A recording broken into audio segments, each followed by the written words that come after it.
Tell us what movie you bawl your eyes out, which the only thing Sean's going to do about bawling his eyes out about this next movie is in fits of hysterical laughter at the demise of people on screen. And that is the remake, or what is it, a reignite of I Know What You Did Last Summer? Yeah, reignition. It's still a continuation of 1 and 2, which, yeah, before I went into it, I'm like already trying to guess who the killer is. Because I wouldn't have done this if they didn't put out a little teaser saying one of us is the killer, and it flicked through all of them. I'm like, oh, now I got to guess who it is. And like, I already had my prediction before I went in. The missus had a prediction. She thought this is one after this one. And the film started and I'm like kind of still set. But then like it threw me a curveball and I was thinking, but it could be that one. But then it's not. And then like it could be that one. It actually sent me in a maze. Usually I'm right, usually straight away. And this film kept, like, it was like baiting you. This person, oh, no, it's not. No, no, it's not. No, it's not. It did a good job of doing that. And I was like convinced who I originally picked wasn't the killer. And then it was. Oh.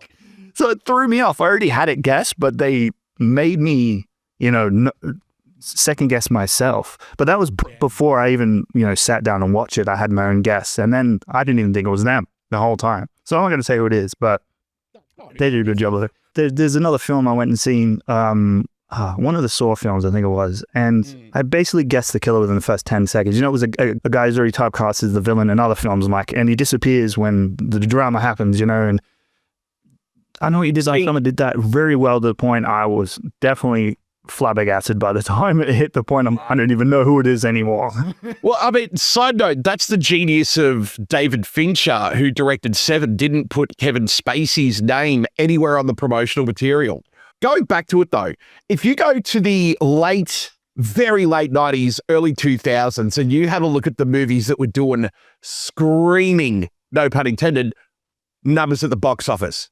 You had like the reemergence of horror with like Wes Craven, John Carpenter, like they were doing movies. And then you had the other side of things, which was more like the Fraternity, American Pie, things like that, which if you go through process of elimination, you can't start going back to what happened in the first American Pie. You just can't, but you can with I Know What You Did Last Summer. It's not the same feeling you get of nostalgia when you're watching Happy Gilmore 2. It's like a pair of old socks. You've worn these before, so you're comfortable from the opening credits. You know what I mean? Did you rub it in your other half's face, like when it turned out to be the killer? You're like, in your face! In your face! Something like that, yeah. You've changed, man. You've changed. You used to be about the wings. I still Know What You Did Last Summer. Still remains my favorite one out of the bunch. They did a nice little homage to that one where this one isn't a spoiler. It's kind of just a little hint, that little Easter egg that no one would probably pick up on. But they're like amongst all the killer stuff happening. They're like, what are we doing sitting around here? Why don't we just get in a boat and go off to a deserted island? They're like, no, trust me, just don't do that. Nice little throwback comedy. That was one I was giggling out loud in the cinema that I don't think anyone else got. I was like, yeah, to some people.